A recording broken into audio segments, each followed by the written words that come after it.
Hey everyone, here we are, Harbour Town, hole 18, par 4. A very interesting hole here. You'll see a variety of different winds might kind of dictate how we need to play this. This is the one hole where you always want to make sure that you're getting your birdie at the very least.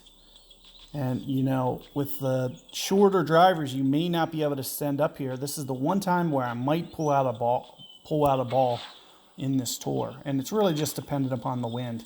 I'll be okay with this account specifically, and even, you know, even more reason that we're okay is the fact that we didn't have a headwind straight in the face or anything.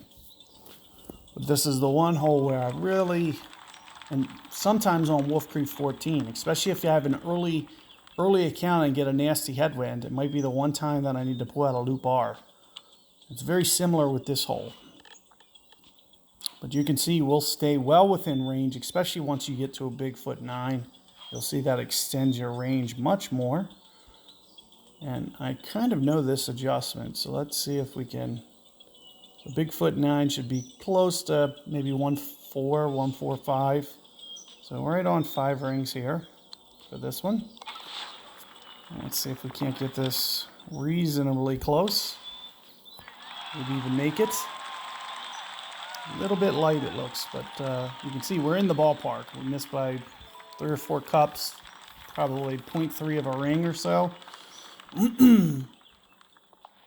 I thought it had just been a little bit heavier on that adjustment. Good chance we could have made it. So do keep that in mind. Let's see if we can't start to get just a little bit more dialed with this. And that's one of the things with this game. You know, as your clubs progress, you're going to see different rings pretty much every single club. So remembering all those adjustments can be difficult. And this is a really nasty hole. So you'll see, thank goodness it's wind in the face. You'll see that this min line for me is changed considerably with the Spectra 6. So it does create the potential for me to not have coverage. And this is one of the main reasons why I don't use the balls. Because if I do use the balls, and here you'll see I'm putting this about 3 rings onto the green, which is about perfect for a headwind. And then again, like I mentioned, 1.4 per ring. We're going to go 3.5.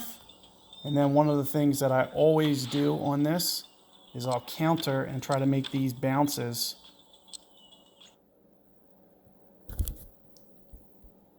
So I'll try to make these bounces straighten out. So you can see it's bouncing towards the hole much straighter when I apply that curl. And I'm able to get that one in there tight. But keep in mind with the Spectra 6, what you'll see is that new min line can make tailwinds very awkward. And that's one of the main reasons that I almost can't play with power balls. If that hole comes up with the tailwinds, I'm really in between clubs. So we have to really you know, navigate that shootout. Very challenging, and it's one of the things that, you know, I don't like about, you know, kind of the way that the club gaps change, because it really does kind of change the way that you need to play the shootout. So it's something to be thinking about, you know, long term as your clubs upgrade. You know, sometimes it makes certain tours harder, sometimes it makes easier.